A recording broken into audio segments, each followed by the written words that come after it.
कहते हैं जैसे कन्या कहती है देवी से और देवताओं का नित्य पूजन किया और अनेकों प्रकार का पूर्ण किया, सदा पूजनीय है। गृहस्थ आश्रम में सुख भी पड़ता है और दुख भी पड़ता है और आप उसमें सौम्य रहना है। यह मेरा पहला वाक्य है। वापे को पतरा गाने कुआं तालाब यज्ञ चारों धाम प्रदेश और विदेश यात्रा पुरुषों में बिना मेरी अनुमति के कार्य आरंभ न करें। यह मेरा दूसरा वाक्य है। व्रतोद्यम और दान करना ये स्त्रियों का लक्षण है। इस धार्मिक कार्यों में आप हस्तक्षेप न करें, रोकिएगा मत। तीसरा वाक्य है खरीदिएगा और अनाज रुपया पैसा कमा कर लावेंगे, सब मेरे हाथों पर रख दिया करेंगे। यह मेरा चौथा वाक्य है।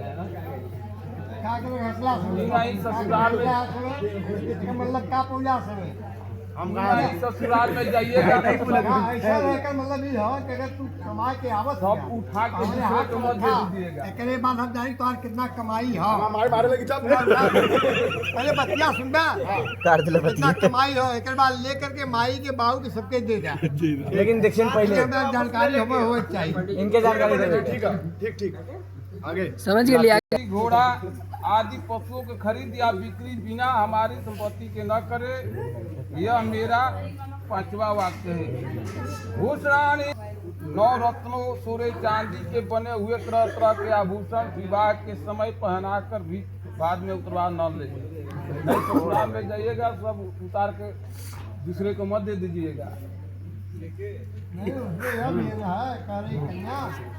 अगर आप यहाँ चढ़ाए हैं घर ले जाकर के उतरवा के किसी को मत दे दीजिएगा, इसमें हमारा अधिकार हो गया है।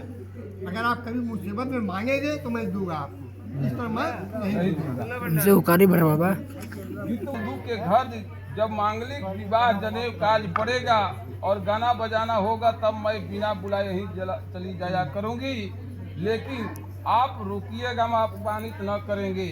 यह मेरा 7वां वाक्य है। इस प्रकार मैं आपसे 7 बातों के लिए प्रतिज्ञा कराती हूँ। देखिए उसका कहने का अर्थ यह है कि अगर मायके में कोई अटेंडम बुलावा आ गया, आप घर पर नहीं है, कुछ छड़े कहीं बाहर चले गए, उस परिस्थिति में हमको जाना वहाँ, तो हम क्या करेंगे, वहाँ चले जाएंगे। लेकिन वहाँ जा करके जब घर पर आप आइएगा तो सुनिएगा कि नहीं है, तो वहाँ जा करके हमको अपमानित मत करिएगा, क्योंकि आपकी इज्जत हमारी इज्जत लगी हुई एक साथ। घर पर ला करके चाहे जो करिएगा, समाज में नहीं। इसका कहने मतलब यह है। ठीक है गुरु जी, समझ गए। देखिए बल महोदय का क्या कहना